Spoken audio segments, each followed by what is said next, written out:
શિયાળાના મોસમમાં ખાવાની મજા પડે એટલા ક્રિસ્પી અને એટલા ટેસ્ટી આજે હું તમારી જોડે લીલું લસણ અને કાચા બટેકાના ભજીયાની રેસીપી શેર કરી રહી છું. આ ભજીયા ખાવામાં બહુ જ ટેસ્ટી લાગે છે. એને બનાવવા માટે મેં અહીંયા 150 ગ્રામ જેટલું લીલું લસણ લીધું છે. એને આપણે પહેલાં ઝીણું સમારી લઈશું. 4 થી 5 નંગ જેટલા આપણે લીલી ડુંગળી લેવાની છે, એને પણ ઝીણું સમારી લેવાનું છે. 50 ગ્રામ જેટલું મેં અહીંયા કોથમીર લીધી છે, એને પણ આપણે એકદમ ઝીણી સમારી લઈશું. આપણે જે પ્રમાણે તીખાસ ખાતા હોઈએ એ પ્રમાણે મેં અહીંયા લીલા મરચાં લેવાના છે. મેં અહીંયા 4 નંગ જેટલા લીલા મરચાં લીધા છે. તમે તમારા તીખાસ ખાતા હો એ પ્રમાણે લઈ શકો છો. ભાજીને પહેલાં આપણે સરસ રીતે વોશ કરી લઈશું.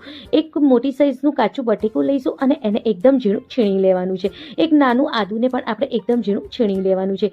સ્વાદ મુજબ મીઠું ઉમેરવાનું છે. 1 ચમચી જેટલું કાળા મરી ઉમેરીને બધાને સરસ રીતે આપણે મિક્સ કરવાનું છે હાથેથી મસળીને. હાથેથી જ્યારે મિક્સ કરીએ તો બહુ જ સરસ મિક્સ થઈ જાય છે. હવે એમાં આપણે 1 વાટકી જેટલું ચણાનો લોટ ઉમેરીશું. ચણાના લોટને અને આ બધી ભાજીઓને પહેલાં આપણે સરસ રીતે મિક્સ કરી દેવાનું છે.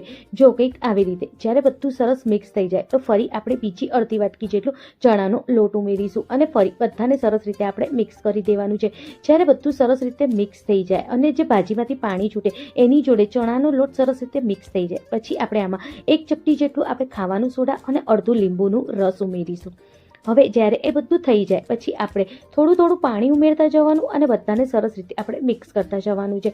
લગભગ 4 થી 5 ચમચી જેટલું જ પાણીનો ઉપયોગ મેં આમાં કર્યો છે. બહુ પાણીનો ઉપયોગ નથી કર્યો. આપણે બહુ ઢીલો આ જે ભજીયાનો લોટ છે એ નથી બનાવવાનો. સહેજ ઘટ રહે એવો જ લોટ આપણે બનાવીને રેડી કરવાનો છે.